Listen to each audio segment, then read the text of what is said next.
Hello दोस्तों, मैं Amardeep sir आप सबों के बीच फिर से बन चुका हूँ।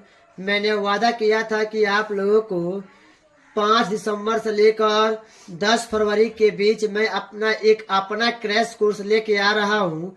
वह क्रैश कोर्स मैं चालू कर दिया हूँ, जिसका पहला दिन आज है। और क्रैश कोर्स का 12वां क्लास का प्रथम चैप्टर यानी हिस्ट्री, जिसका नाम है हड़प्पा सभ्यता। नाम है हड़प्पा सभ्यता यानी भारत के प्रथम नागरिकों की कहानी।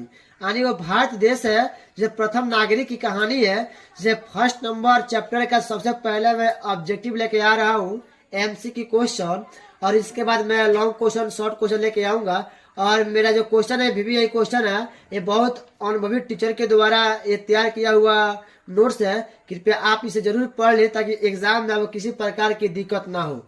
चलिए, हमारा 1 नंबर क्वेश्चन है, सिंधु सभ्यता का प्रचलित नाम क्या है? जो सिंधु सभ्यता थी उसका प्रचलित नाम क्या है? तो इसका उत्तर होगा हड़प्पा की सभ्यता। हड़प्पा की सभ्यता। क्वेश्चन नंबर 2 हमारा है कि सिंधु सभ्यता का विकास भारत के किस दिशा में हुआ? और जो सिंधु सभ्यता थी उसका विकास भारत के किस दिशा में हुआ? तो इसका उत्तर होगा उत्तर पश्चिमी। क्या होगा? उत्तर पश्चिमी। क्वेश्चन नंबर 3 हमारा है कि सिंधु सभ्यता किस देश की सभ्यता है? 3 नंबर क्वेश्चन है, जो सिंधु सभ्यता है वह किस देश की सभ्यता है? तो भारत और पाकिस्तान की सभ्यता है। क्या? भारत और पाकिस्तान। क्वेश्चन नंबर 4 हमारा है कि सिंधु सभ्यता के बारे में जानकारी प्राप्त करने का एकमात्र स्रोत क्या है? और जो सिंधु सभ्यता है उस जानकारी प्राप्त करने का एकमात्र स्रोत क्या है? तो पुरातत्व। क्या है? पुरातत्व। क्वेश्चन नंबर 5 हमारा होगा, भूगर्भ में छिपे वस्तुओं की जानकारी विज्ञान के किस शाखा में मिलता है? जो भूगर्भ होता है ना, धरती के अंदर जो छिपे होते विज्ञान के किस शाखा में मिलता है? तो इसका उत्तर होगा पुरातत्व। क्या होगा? पुरातत्व। क्वेश्चन नंबर 6 हमारा होगा, इतिहास और पुरातत्व में कैसा संबंध है? इतिहास और पुरातत्व है उसका क्या संबंध है? इसका आंसर होगा घनिष्ठ। क्या होगा? घनिष्ठ। क्वेश्चन नंबर 7 होगा कि पुरातत्वविद किस स्थल की खुदाई प्रारंभ में कैसे करते थे? आगे जो पुरातत्वविद थे वो किसी स्थल की खुदाई कैसे करते थे? प्रारंभ में जो शुरुआत थी वो कैसे करते थे? इसका आंसर होगा लंबवत और क्षैतिज। क्या होगा? लंबवत और क्षैतिज। क्वेश्चन हमारा 8 होगा कि इतिहास के अस्त्रीकरण का सिद्धांत किसने दिया? इतिहास के अस्त्रीकरण का सिद्धांत किसने दिया? तो इसका आंसर होगा पीट रिबन्स। क्या होगा? पीट रिबन्स ने 1835 ईस्वी में इतिहास के अस्त्रीकरण का सिद्धांत दिया। क्वेश्चन नंबर 9 हमारा होगा कि इतिहास के अस्त्रीकरण की नींव कहाँ रखी गई?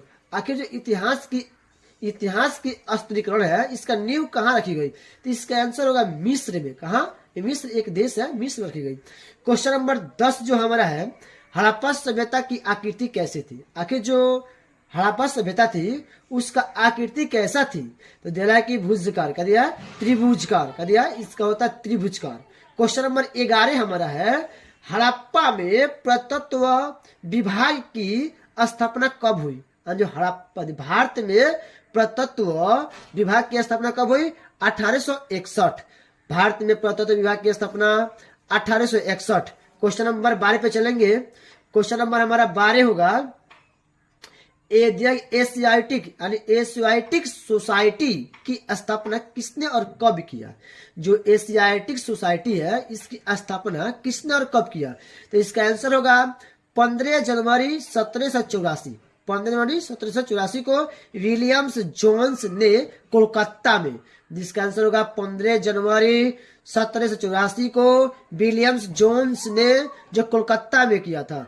क्वेश्चन नंबर 13 हमारा है, किस पुरातत्व विभाग का पिता कहा जाता है? किस पुरातत्व विभाग के पिता कहा जाता है? इसका आंसर होगा अलेक्जेंडर कनिंघम। क्या होगा? Alexander Cunningham. क्वेश्चन नंबर 14 हमारा होगा कि पुरातत्व विभाग के पहले महानिदेशक कौन थे? यानी पुरातत्व विभाग के पहले महानिदेशक कौन थे? इसका आंसर होगा Alexander Cunningham. Alexander Cunningham. Question number 15 हमारा होगा, दिला कि अलेक्जेंडर कनिंघम क्वेश्चन है, एलेक्जेंडर कनिंघम ने कब संपूर्ण भारत में पुरातत्व से संबंधित खोज करने का निश्चय किया? इसका आंसर होगा 1872। क्या होगा? 1872। क्वेश्चन नंबर 16 हमारा है कि जॉन मार्शल को पुरातत्व विभाग का महानिर्देशक, यानी जॉन मार्शल जो व्यक्ति था उसे पुरातत्व विभाग का महानिर्देशक कब बनाया गया? इसका आंसर होगा 1902 ईस्वी में। क्वेश्चन नंबर 17 हमारा है, सिंधु सभ्यता में नामकरण किसने किया? सिंधु सभ्यता का नामकरण किसने किया? इसका जॉन मार्शल। क्या होगा? जॉन मार्शल ने सिंधु सभ्यता का नामकरण किया। देता है क्वेश्चन आगे 18 नंबर, जॉन मार्शल ने सिंधु सभ्यता का प्रमाण संपूर्ण विश्व के सामने कब पेश किया? जो जॉन मार्शल था उस सिंधु सभ्यता का प्रमाण पूरे विश्व के सामने कब लाया? इसका आंसर होगा 1924। क्या होगा? 1924। क्वेश्चन नंबर हमारा 19 होगा कि सर्वप्रथम हड़प्पा टीलों का उल्लेख किसने किया? जो सर्वप्रथम सबसे पहले हड़प्पा टीले थे उसका उल्लेख किसने किया? देखिए चार्ल्स मार्शल ने 1826 में। कब किया? 1826 में। क्वेश्चन नंबर 20 हमारा होगा, 1856 ईस्वी में किसने कराची से लाहौर तक रेल लाइन बिछाने का क्रम में हड़प्पा का अवशेष प्राप्त हुआ? किसने 1856 ईस्वी में कराची से लेकर लाहौर तक रेल लाइन बिछाने का क्रम हड़प्पा का अवशेष प्राप्त हुआ? इसका आंसर होगा जॉन वर्टन। क्या होगा? जॉन वर्टन और विलियम्स वर्टन। क्या होता है? जॉन वर्टन और विलियम्स वर्टन। क्वेश्चन होगा 21 नंबर, 1873 में हड़प्पा का पुरातत्व किसे मिला? इसका आंसर होगा जनरल कनिंघम। क्वेश्चन नंबर 22 होगा, किसने 1912 में पुरातत्व के आधार पर एक लेख लिखा? क्वेश्चन है, किसने 1912 में पुरातत्व के आधार पर एक लेख लिखा? क्वेश्चन होगा हमारा जे.एफ. फिल्टर। किसने हड़प्पा और मोहनजोदाड़ो को विस्तृत साम्राज्य की जुड़वा राजधानी कहा? अरे किसने है जो हड़प्पा सभ्यता और मोहनजोदाड़ो को विस्तृत साम्राज्य की जुड़वा राजधानी कहा? इसका होगा पीगट। क्या होगा? पीगट महोदय ने। और हड़प्पा और मोहनजोदाड़ो के बीच की दूरी थी 670 किलोमीटर। क्या थी? हड़प्पा और मोहनजोदाड़ो के बीच की दूरी 670 किलोमीटर थी। आइए क्वेश्चन नंबर 24 चलते हैं कि सिंधु सभ्यता की तीसरी राजधानी किसे कहते हैं? जो सिंधु सभ्यता थी उसकी तीसरी राजधानी कहाँ हुई? किसे कहते हैं? कालीबंगाल। कालीबंगाल। आइए क्वेश्चन नंबर हमारा 25 पे चलते हैं। हड़प्पा सभ्यता के महत्व का पता किसने लगाया? राय बहादुर दयाराम सोहनी ने लगाया। किसने लगाया? राय बहादुर दयाराम सोहनी ने लगाया। आइए क्वेश्चन नंबर चलते हैं 26 पे। हड़प्पा सभ्यता का क्षेत्रफल कितना था? कि जो हड़प्पा सभ्यता था उसका क्षेत्रफल कितना था? तो बोलेंगे कितना? 12,99,600 किलोमीटर स्क्वायर। 12,99,600 kilometre square. आइए क्वेश्चन नंबर हमारा 27 चलेंगे। आइए हड़प्पा सभ्यता की लंबाई कितनी है? ये हड़प्पा सभ्यता की लंबाई दिले है उत्तर से दक्षिण की दिशा में दिला है 1100 किलोमीटर दिया। उत्तर से लेकर दक्षिण में 1100 किलोमीटर। फिर दिया पूरब से पश्चिम की ओर 1600 किलोमीटर दिला पूरब से पश्चिम 1600 किलोमीटर। आइए क्वेश्चन नंबर 28 चलते हैं। 28 नंबर क्वेश्चन हमारा होगा आज का। क्वेश्चन नंबर 28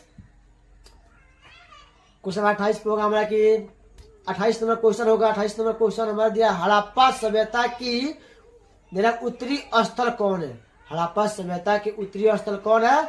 इसका होगा मंदा। का है? मंदा जो दिया है कोस्ट में हम लोग लिख दिया है। यह जम्मू कश्मीर के अखनूर जिला में चेनवा नदी के किनारे दिया। चेनवा नदी के किनारे, यानी जो मंदा है, मंदा ये जम्मू कश्मीर के अखनूर जिला में। कहाँ है? अखनूर जिला में नदी पड़ती है चेनवा पड़ती है। चेनवा नदी के किनारे ये स्थित है। क्वेश्चन नंबर 29, हड़प्पा सभ्यता के दक्षिणी स्थल कौन है? अरे भाई हड़प्पा सभ्यता के दक्षिणी स्थल, आइए कोई दिक्कत नहीं, दिला दाइमावाद। इसका कोष्ट कहाँ पड़ता है भाई? यह महाराष्ट्र के अहमदाबाद जिला में और नर्मदा नदी के किनारे। कहाँ पड़ता है? यह महाराष्ट्र के अहमदाबाद जिले में नर्मदा नदी के किनारे है। चलिए क्वेश्चन नंबर 30 पर सिंधु सभ्यता का पूर्वी स्थल कहाँ है? जो सिंधु सभ्यता है इसकी पूर्वी स्थल कहाँ है? क्वेश्चन नंबर हमारा उत्तर होगा इसका दिला है कि अगल मंगरी, अगल मंगरीपुर का दिला आलमगीरपुर दिला है। इसका उत्तर होगा हमारा देखो कहाँ पड़ता है? यह उत्तर प्रदेश के दिला है मेरठ जिला। जो मेरठ जिला है ये दिला है मेरठ जिला पड़ता है, दिला हेंडन नदी के किनारे, दिला हेंडन नदी के किनारे। ठीक है, आइए क्वेश्चन नंबर 31 चलेंगे। 31 पर सिंधु सभ्यता का पश्चिमी स्थल कौन है? अरे सिंधु सभ्यता के जो है ना ये दिखा रहा है चौहद का दिखा रहा है। अरे सिंधु सभ्यता के चारों दिशा में कौन सी जगह आता है? कैसे पढ़े इसको? बोलेंगे सूत्रगंड, क्या बोलेंगे? सुंदरगोंडोर, क्या बोलेंगे? सूत्रगोंडोर बोलेंगे। ये पड़ता है पाकिस्तान के बालूचिस्तान राज्य के द्राक नदी के किनारे। ठीक है, ये क्वेश्चन नंबर हमारा जो 32 चलेंगे। कार्बन 14 विधि के अनुसार सिंधु सभ्यता का समय क्या है? आइए कार्बन 14 यानी C40 इसके बाद क्या है? आइए करेक्ट कार्बन 14 विधि के अनुसार हड़प्पा सभ्यता का समय क्या है? वो कार्बन जो 14 है ना एक यंत्र है जो जांचा जाता है किसी पुराने चीज को जो मापता है कि कितनी वर्ष की पुरानी चीज है। दिले 2500 ईसा पूर्व से लेकर 1750 ईसा पूर्व। आइए क्वेश्चन नंबर हम चलेंगे 33 नंबर पे। काल निर्धारण के वैज्ञानिक विधि को क्या कहते हैं? आइए काल यानी समय को गणना करने वाले साइंटिस्ट के दुनिया में वैज्ञानिक विधि को बोलते हैं कार्बन 14 विधि। क्या बोलते हैं? कार्बन 14 विधि। आइए 34 नंबर क्वेश्चन। कार्बन 14 विधि को खोज किसने किया? आखिर जो कार्बन 14 है C14 इससे खोज किसने किया? दिला BF लीवी। क्या दिया? BF लीवी ने किया था। कब किया था? 1946 यानी आजादी से मात्र 1 साल पहले 1946 में। आइए क्वेश्चन नंबर 35 देता है कार्बन का अर्धवायु कितना होता है? अरे केमिस्ट्री का क्वेश्चन हिस्ट्री में आ गया, कोई दिक्कत नहीं है, हिस्ट्री में भी आता है। आइए दिला कार्बन का अर्धवायु कितना होता है? दिला 5568 माइनस प्लस 30। 5568 माइनस प्लस 30 दिले। चलिए आएंगे क्वेश्चन नंबर 36 पे। किस पदार्थ से कार्बन 14 की क्षय होने की प्रक्रिया क्या कहलाती है? किसी पदार्थ जो है उस पदार्थ से कार्बन 14 की क्षय होने की प्रक्रिया क्या कहलाती है भाई? तो कहलाती है रेडियोधर्मिकता कहलाती है। क्वेश्चन नंबर 37 पे चलेंगे। जॉन मार्शल भारत से पहले कहाँ काम किया था? अरे जॉन मार्शल है ना जो भारत आने से पहले कहाँ काम किया था? यूनान और क्रीट में। आइए क्वेश्चन नंबर 38 चलेंगे। मोके महोदय ने मोहनजोदाड़ो की खुदाई पर अपनी रिपोर्ट कब पेश किया? जो मोके महोदय वो पेश करते हैं अब रिपोर्ट अपना 1937 में। कब करते हैं? 1937 में। आइए क्वेश्चन नंबर चलेंगे 39 पे। आइए 39 पे। भारत में काम करने वाले पहले पेशेवर पुरातत्विक कौन थे? यानी भारत में सबसे पहले पुरातत्विक को काम करने वाले व्यक्ति कौन थे? तो हमारे आएंगे जॉन मार्शल। क्या आएंगे? John Marshall. क्वेश्चन नंबर 40 पे चलेंगे। ओहिलर को भारतीय पुरातत्व विभाग का महानिदेशक कब बनाया गया? जो ओहिलर जो व्यक्ति थे उनको पुरातत्व विभाग का महानिदेशक कब बनाया गया? इसका आंसर होगा 1944। क्या होगा? 1944। आइए क्वेश्चन नंबर 41 चलेंगे। ओहिलर क्या है भाई? कोई भाई ओहिलर एक सेना में ब्रिगेडियर सेना का ब्रिगेडियर है कौन? ओहिलर। आइए क्वेश्चन नंबर चलेंगे 42 पे चलेंगे। अरे इसका हड़प्पा सभ्यता की खुदाई से पहले सबसे ज्यादा किसकी मूर्ति मिली? और हड़प्पा सभ्यता में जो खुदाई चल रहा था ना मुझे सबसे ज्यादा किसकी मूर्ति मिली भाई? तो महिलाओं के मिली। क्या मिली है? महिलाओं की मूर्ति मिली। 1 से काल महिलाएं थी हड़प्पा सभ्यता में। आइए क्वेश्चन नंबर चलेंगे हम कितना पर? 43 नंबर क्वेश्चन होगा हमारा। हड़प्पा संस्कृति की सबसे प्रधान विशेषता क्या थी? आइए हड़प्पा सभ्यता सबसे प्रधान विशेषता है नगर निर्माण योजना। बहुत मस्त नगर निर्माण योजना है भाई। ये नगर के बारे में जानेंगे आपको पढ़कर दिल खुश हो जाएगा। ये नगर जो थी बहुत क्लीन थी, बहुत साफ सुथरा इसमें रखा जाता था। आइए क्वेश्चन नंबर 44 है, हड़प्पा सभ्यता के नगरों को कितने भागों में बांटा गया। आइए हड़प्पा से जो नगर है कितने भागों में बांटा गया। आइए दो, कौन होगा, दो। एक में पूर्वी नगर टीला, दूसरे क्या पश्चिमी नगर दुर्ग। पहले को टीला दूसरे को दुर्ग बोलते हैं। आइए क्वेश्चन नंबर 45, हड़प्पा सभ्यता के किला में बड़े बड़े द्वार बने थे। बात ये द्वार जो थे ना, जाने वाले रास्ते, जिसे क्या कहा जाता था द्वार, उसको बोले थे गोपुरम कहते हैं। बोलते हैं गोपुरम कहते हैं। कोई दिक्कत आइए क्वेश्चन नंबर 46 में। आइए भाई, सिंधु सभ्यता की सड़क एक दूसरे को समकोण पर काटती थी, जिसे क्या कहा जाता, क्या कहा गया, हम बताया ना, बहुत नीट एंड क्लीन थी। आप सड़कें जो थी समकोण थी, इसको बोलते हैं, बोलेंगे एक्सपोर्ड, क्या बोलेंगे एक्सपोर्ड स्कॉलर, क्या बोलेंगे एस्कॉर्ट्स, क्या बोलेंगे एक्सपोर्ट। आइए क्वेश्चन नंबर 47 पे चलेंगे। किसने मोहनजोदाड़ो को विशाल स्नानघर को तत्कालीन विशेष का आश्चर्यजनक बताया। किसने बताया मोहनजोदाड़ो को विशाल स्नानघर का मतलब होता है मोहनजोदाड़ो में जो स्त्रियां थी ना, नहाने वाला जो स्थल था, स्नान नहाने, और इसको बोलते हैं आजकल जमाना में स्विमिंग पूल, क्या बोलते हैं स्विमिंग पूल, उसको बोलते थे पहले विशाल स्नानघर, जहाँ नहाती थी लेडीज। किसने बताया भाई, आश्चर्यजनक बताया, किसने बताया, वही आएंगे फिर हमारे, कौन आएंगे, जॉन मार्शल। क्या आएंगे, जॉन मार्शल, नाम बार बार सुनने को मिल रहा है, इनका बहुत भूमिका रहा है मोहनजोदाड़ो के अंदर। आइए क्वेश्चन नंबर 48, सिंधु सभ्यता की ईंट कैसी थी। अरे जो ईंटे के घर थे ना, उस सभ्यता में ईंट के घर थी, उसका ईंट क्या थी, चतुर्भुजकार, क्या थी, चतुर्भुज समझते ना, आयताकार होती थी। चलिए कोई दिक्कत, उसे मोटाई बताएंगे, चौड़े में लंबाई आगे बताएंगे आपको, ठीक है। आप हमारे चैनल से बने रहिए, कृपया, आप बहुत मेहनत हो रही है, और इस मेहनत देखे हुए आप मेरे चैनल को प्लीज सब्सक्राइब और शेयर करना बोले, अपने दोस्तों को भी शेयर करें, और जल्द से जल्द उनको बताएं कि इस चैनल पर जुड़े और एग्जाम में हर हुबहू क्वेश्चन से आप देखते रहे और मिलते रहे। आइए क्वेश्चन 49, सिंधु वर्णी किस धातु के पश्चिमी नहीं थे। सिंधु वर्णी जो थे किस धातु से परिचित जानकारी उनको नहीं थे, वो लोहा। और इस सिंधु सभ्यता में है ना भाई, उस समय जो थे ना, लोहा की जानकारी नहीं थे।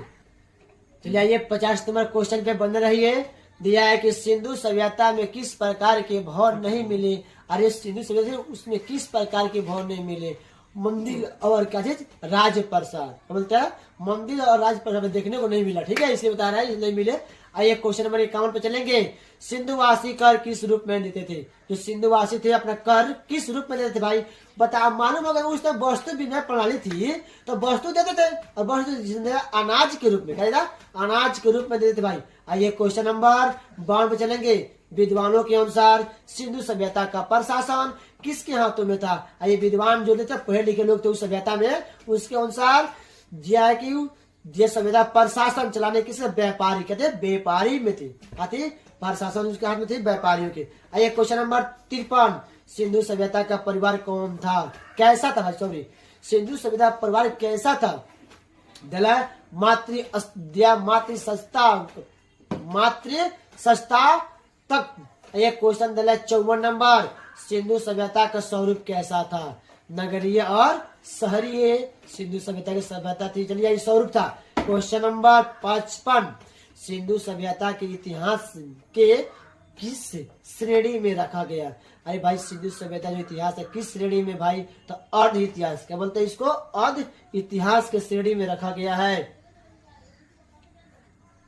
क्वेश्चन नंबर 56, सिंधु सभ्यता किस युग की सभ्यता थी। चलिए काश युग, क्या थी, काश युग की सभ्यता थी। आइए क्वेश्चन नंबर 57 से बनते हैं। सिंधुवासी मनोरंजन के लिए क्या क्या करते थे, खेलने के लिए क्या क्या करते थे भाई, तो पासा खेलना और नृत्य करना, शिकार करना। क्वेश्चन नंबर 58 होगा हमारा। मोहनजोदाड़ो से एक योगी का मूर्ति मिला है, जिसके अगल बगल में कौन कौन पशु है भाई। आइए मोहनजोदाड़ो में एक योगी का मूर्ति मिला है, जिसके अगल बगल में क्या है, तब बाई और गेड़ा और भैंसा, क्या बाई और गेड़ा और भैंसा, दाई और हाथी और बाघ, सामने हिरण। आइए क्वेश्चन नंबर 59 है। सिंधुवासी किस वृक्ष की पूजा करते थे भाई? पीपल के वृक्ष की पूजा करते थे। आज भी हमारे समाज में पीपल के वृक्ष को पूजा की जाती है। आइए क्वेश्चन नंबर हमारे 60 होगा, सिंधुवासी का पूजनीय पशु कौन था? आई सिंधुवासी किस पशु को पूजते थे भाई? कुबड़ वाला बैल। अरे कुबड़, अरे बोलते हैं ना बादशाह बैल जिसको बड़ा बड़ा निकला होता है ऊपर, कुबड़, वो कुबड़ वाला बैल थी उस सभ्यता की सबसे पूजनीय बैल था। आइए क्वेश्चन नंबर 61 पर पढ़ेंगे, दिलाई स्वास्तिक, स्वास्तिक का संबंध किससे पूज्य थे? यानी स्वास्तिक का संबंध किसके पूजा से है? आइए सूर्य, सूर्य, सूर्य जो है ना, सूर्य देव, सूर्य भगवान। चलिए आइए क्वेश्चन नंबर हमारा पढ़ेंगे 62, सिंधु सभ्यता के लोग अपने मूर्तिकों का संस्कार किसके तरीका से करते थे? बस सिंधु सभ्यता के लोग अपने मृतकों का संस्कार कितने तरीकों से करते थे भाई? क्वेश्चन नंबर 3 इसका आंसर होगा 3 तरीकों से। एक में होगा पूर्ण समाधिकरण, पूर्ण समाधिकरण। क्वेश्चन नंबर इसका 2 उत्तर होगा आंशिक, क्या होगा? आंशिक समाधिकरण। क्वेश्चन नंबर 3 होगा, 3 इसका उत्तर होगा दाह क्रम। क्या होता है? दाह क्रम, आज भी आता है दाह क्रम। चलिए क्वेश्चन नंबर हमारा होगा 63, हड़प्पा सभ्यता के लोग की जीविका का मूल्य आधार क्या था भाई? आइए भाई, हड़प्पा सभ्यता के लोग कृषि पर डिपेंड थे। क्या थे? कृषि पे डिपेंड थे। कृषि मूल आधार था जीविका का। आइए क्वेश्चन नंबर हमारा 64 होगा, कपास की खेती सबसे पहले किसने किया? अरे सिंधुवासियों ने कपास की खेती सबसे पहले किया था। ठीक है, आइए क्वेश्चन नंबर 65 होगा, मेसोपोटामिया में कपास को क्या कहा जाता है भाई? मेसोपोटामिया में कपास को क्या कहा जाता है? सिंधु। क्या कहते हैं? सिंधु कहा जाता है। क्वेश्चन नंबर 66, यूनान के लोग कपास को क्या कहते हैं? यूनान के लोग कपास को क्या कहते हैं? सिंडल। क्या होता है? सिंडल कहते हैं। क्वेश्चन नंबर 67, सिंधु सभ्यता के लोग का मुख्य आहार क्या था भाई? गेहूं और जौ। क्या था? केवल खेती करते थे भाई, गेहूं जौ अपने उगाते थे, मुख्य लोग का आहार था। चलिए क्वेश्चन नंबर 68 पे आएंगे, धान की भूसी कहाँ से मिलता? अरे धान के भूसा होता है ना, धान के ऊपर बड़े पार्ट होते हैं, आउटर पार्ट, वो कहाँ से मिला? भैया लोथल तथा रंगपुर से मिला, रंगपुर से मिलता है। क्वेश्चन नंबर 69 होगा हमारा, धान की खेती का स्पष्ट प्रमाण कहाँ से मिलता है? दिला हुलास का, दिला हुलास से मिलता है। क्वेश्चन नंबर 70 होगा भाई, सिंधु सभ्यता और मेसोपोटामिया के बीच व्यापार का केंद्र कहाँ था? क्वेश्चन नंबर हमारा इसका उत्तर हो जाएगा दिला दिलम, दिलमन, दिलमन अबर मकान, मकान। इसका पोस्ट में लिखा है, बहुत डिग्री दिला है, कोई लिखा गया है यह फारस की खाड़ी में। कहा? फारस एक देश का नाम है, वो खाड़ी में। कहा? खाड़ी में। ये क्वेश्चन नंबर 71, किस सभ्यता की लिपि? किस सभ्यता की लिपि अभी तक नहीं पढ़ी गई है? यही सभ्यता की लिपि जो आज तक नहीं पढ़ी गई है, सिंधु सभ्यता। क्वेश्चन नंबर हमारा 72 होगा, कुम्हार। कहते कुम्हार का मोहल्ला से क्या मिला? अरे कुम्हार के मोहल्ले से क्या मिला? मोहनजोदाड़ो। कुम्हार का मोहल्ला से कहाँ से मिला? कुम्हार समझते हैं जो बर्तन बनाते हैं ना, कुम्हार के मोहल्ला कहाँ मिलता है भाई? मोहनजोदाड़ो। कहाँ मिलता है? मोहनजोदाड़ो से। क्वेश्चन नंबर 73 होगा, बैरा की खेती का स्पष्ट प्रमाण कहाँ से मिला? अरे जाने ना बैरा की खेती। अरे बैरा की खेती स्पष्ट प्रमाण कहाँ से मिलता है? लोथल तथा रंगपुर से। कहाँ से? लोथल और रंगपुर से। क्वेश्चन नंबर 74 होगा हमारा, सिंधु सभ्यता का प्रमुख व्यापारिक केंद्र कौन था? अरे सिंधु सभ्यता प्रमुख व्यापारिक केंद्र कौन था उसका? हड़प्पा और मोहनजोदड़ो। क्या था? हड़प्पा और मोहनजोदड़ो। ये सजेला 483 किलोमीटर। कहते व्यापारिक केंद्र, व्यापार वस्तु किनना, वस्तु को लाना, फिर वस्तु देना, फिर वस्तु को लेना। आइए क्वेश्चन नंबर हमारा 75 होगा, सिंधुवासी किस मार्ग से व्यापार करता था भाई? जल मार्ग बहुत महत्वपूर्ण मार्ग था, कम समय में और कम लागत के साथ जल मार्ग उसमें था। सिंधु सभ्यता में जल व्यापार मार्ग क्या था? जल से जाना और सामान, नाव से जाना, सामान लेकर आ जाना। आइए क्वेश्चन नंबर 76, यानी कि सिंधुवासी तौलने के लिए किसका उपयोग करते थे? नाप तोड़ वस्तु तोड़ते थे ना, वो किसका उपयोग करते? वाट। क्या बोलते हैं? वाट। यानी 16 के अनुपात में। क्या बोलते हैं? 16 के अनुपात में। आइए क्वेश्चन नंबर 77 बोलते हैं, सर्वाधिक प्रयुक्त की जाने वाली वाट की इकाई थी। सर्वाधिक प्रयोग करने वाली वाट की इकाई क्या थी? अरे 16 इकाई क्या थी? सबसे बड़ा किलो कौन था? तो 16 इकाई। आइए क्वेश्चन नंबर 78 चलेंगे।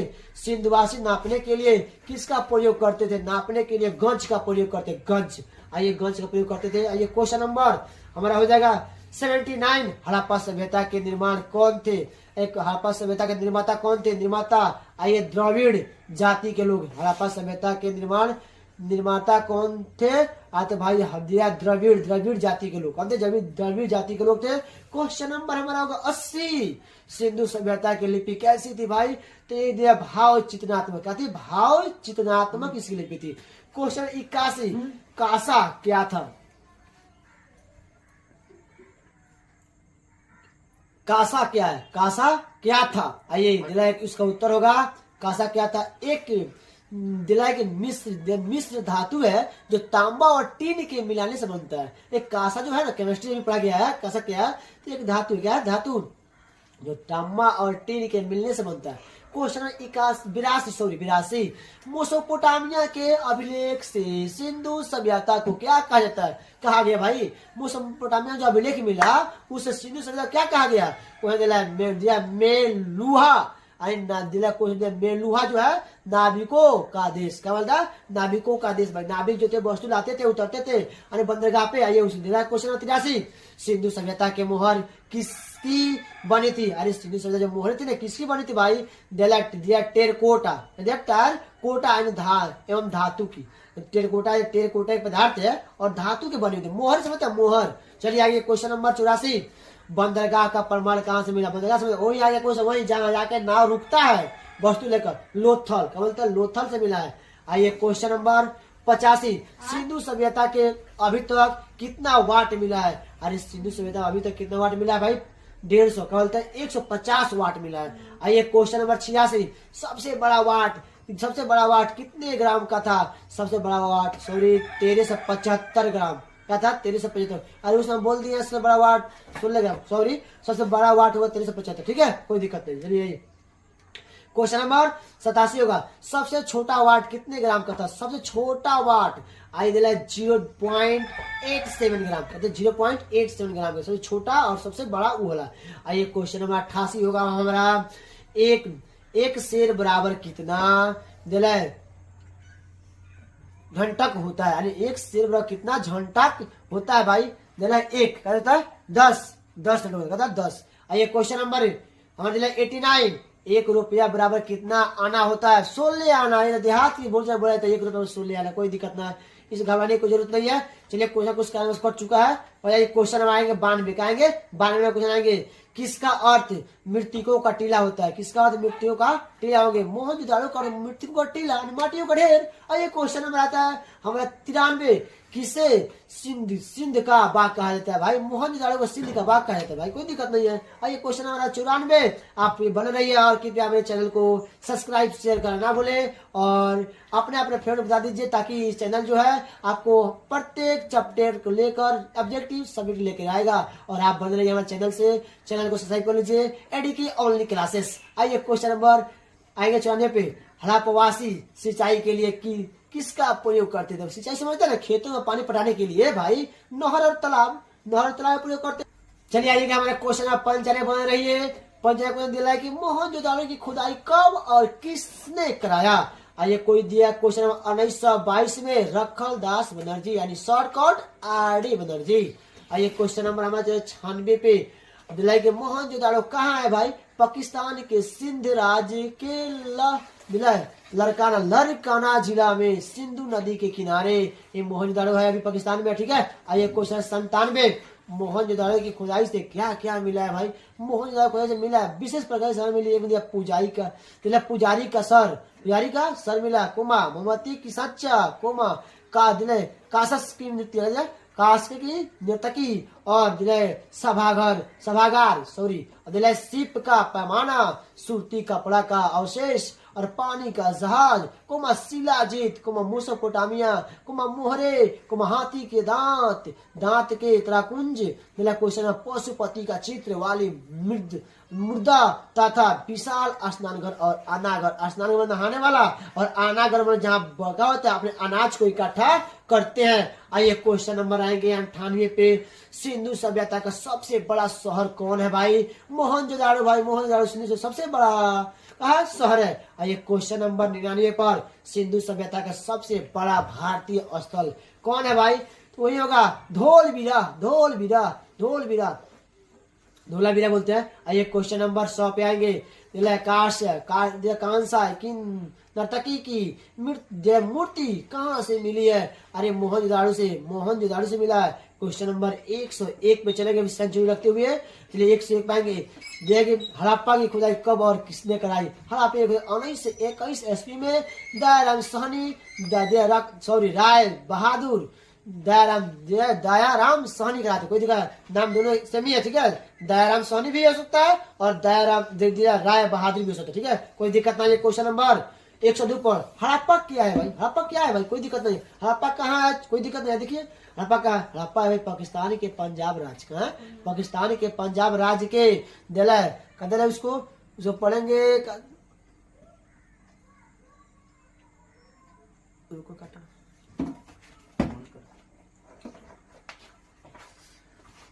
चलिए ये क्वेश्चन नंबर 102 बनते हैं। हड़प्पा कहाँ है? हड़प्पा पाकिस्तान के पंजाब के मांटोगोमरी जिला में रावी नदी के किनारे का, मांटोगोमरी जिला में रावी नदी के तट पर। ये क्वेश्चन नंबर 103, हड़प्पा की खुदाई में क्या क्या मिला है भाई? हड़प्पा की खुदाई में स्त्री की लघु मूर्ति और स्त्री मूर्ति के गर्भ से निकला हुआ पौधा और प्रशासन मंचूसा और क्वेश्चन श्रृंगार सामग्री मिला है। फिर कब्रिस्तान लकड़ी का हॉल और लाख युक्ति बर्तन और तांबे की मोहर, साख का बैल और खरगोश का चित्र वाली एक मुद्रा मिला है। चलिए क्वेश्चन नंबर 114 पे 4 पे आएंगे। चौहानद्रो की खुदाई कब और किसने कराई भाई? 1931 ईस्वी में एनजी मंजूदार की चौहानद्रो की खुदाई किसने कराई? तो 1931 ईस्वी में एनजी मंजूमदार ने कराया था। ये क्वेश्चन नंबर 105, चौहानद्रो कहाँ है? चौहानद्रो कहाँ है? पाकिस्तान के मोंटोगोमरी जिला में सिंधु नदी के किनारे। चलिए ये क्वेश्चन नंबर 102 बनते हैं। हड़प्पा कहाँ है? हड़प्पा पाकिस्तान के पंजाब के मांटोगोमरी जिला में रावी नदी के किनारे का, मांटोगोमरी जिला में रावी नदी के तट पर। ये क्वेश्चन नंबर 103, हड़प्पा की खुदाई में क्या क्या मिला है भाई? हड़प्पा की खुदाई में स्त्री की लघु मूर्ति और स्त्री मूर्ति के गर्भ से निकला हुआ पौधा और प्रशासन मंचूसा और क्वेश्चन श्रृंगार सामग्री मिला है। फिर कब्रिस्तान लकड़ी का हॉल और लाख युक्ति बर्तन और तांबे की मोहर, साख का बैल और खरगोश का चित्र वाली एक मुद्रा मिला है। चलिए क्वेश्चन नंबर 114 पे 4 पे आएंगे। चौहानद्रो की खुदाई कब और किसने कराई भाई? 1931 ईस्वी में एनजी मंजूदार की चौहानद्रो की खुदाई किसने कराई? तो 1931 ईस्वी में एनजी मंजूमदार ने कराया था। ये क्वेश्चन नंबर 105, चौहानद्रो कहाँ है? चौहानद्रो कहाँ है? पाकिस्तान के मोंटोगोमरी जिला में सिंधु नदी के किनारे। आइए वो भी देख लीजिएगा, ये भी मोंटोगोमरी जिला में है, लेकिन कहाँ नदी पे है? ये सिंधु नदी के किनारे है, ठीक है। आइए क्वेश्चन नंबर 100 बनेंगे 6 पर। चौहानद्रो की खुदाई से क्या क्या मिलता है? मिला है के मंका बनाने का कारखाना और अलंकृत हाथी और ताराकुंज बैल वाले और लिपि स्टिकर। आइए क्वेश्चन नंबर 107 बनेंगे। लोथल की खुदाई कब और किसने कराई? रुकिए, हम लिखा है लिपि स्टिक। चलिए क्वेश्चन नंबर 106 बनेंगे। चौहानद्रो की खुदाई से क्या क्या मिला है? तो हम दिला के मानका बनाने का कारखाना और अलंकृत हाथी और तराजू मिला। क्या मिला? तराजू और दिला बैलगाड़ी एवं लिपस्टिक। आइए क्वेश्चन नंबर 107, लोथल की खुदाई कब और किसने कराई? लोथल खोदाई कहते हैं हमारे 1997 में SR राव ने, क्या कहते हैं, SR राव ने दिले। 108 में लोथल कहाँ है, भारत के गुजरात राज्य के अहमदाबाद जिला में दिले भोगवा, भोगवा नदी के किनारे, वो नदी के किनारे है। ये क्वेश्चन नंबर 109, लोथल की खुदाई से क्या क्या मिला है भाई, दिले लोथल खुदाई से पानी की फारस की मोहरे, दिले धान का बजड़ा बाजार, बजरा की खेती, क्वेश्चन आटा के पीसने की चक्की, हाथी दांत की पैमाना और मानका बनाने की कारखाना, तीन युगल समाधान और बंदरगाह मिला है। क्वेश्चन नंबर 110 बनिए। ये कालीबंगा का अर्थ क्या होता है भाई, काली चूड़ी, क्या होता है, काली चूड़ी। क्वेश्चन नंबर 111, कालीबंगा की खुदाई कब और किसने कराई, तो 1953 ईस्वी में ब्रजवासियों ने लाल के द्वारा कराया गया था। ये क्वेश्चन नंबर 112, कालीबंगा कहाँ है, भारत के राजस्थान राज्य के गंगानगर में सरस्वती नदी के किनारे। क्वेश्चन नंबर 113 बनेंगे, कालीबंगा की खुदाई से क्या क्या मिला है। ये कालीबंगा को मिलता है अग्निकुंड, का मिलता है अग्निकुंड हवन करने वाला, मिलता है बलनकार मोहरे मिलती है, अलंकृत पार्स मिलता है, पार्स फर्श। ये तांबे के बैल की मूर्ति मिलता है, लकड़ी के नाली मिलती है, और क्वेश्चन मिलता है नकाशीदार ईंट मिलता है, और दिला स्त्रित और यंत्र की वेदी मिलती है। ये क्वेश्चन नंबर 114 पे आएंगे, बनवाली की खुदाई कब और किसने कराई, बनवाली खुदाई 1973 ईस्वी में रविंद्र सिंह बिष्ट ने कराई। क्वेश्चन नंबर 115, बनवाली कहाँ है, ये भारत के हरियाणा राज्य के हिसार जिला में सरस्वती नदी के किनारे है। ये क्वेश्चन नंबर 116 बनेंगे, बनवाली से क्या क्या मिला। ये बनवाली से मिलता है अंगूठी, नाक कान की बाली और मछली पकड़ने का मिलता है, कांटा और मिट्टी का खिलौना मिलता है। ये हमारा क्वेश्चन नंबर 116 हुआ। चलिए हम एक पार्ट से मात्र 116 भी क्वेश्चन लेके आए आपके लिए। आप हमारा क्वेश्चन कैसा लगा कृपया कमेंट में बताइए।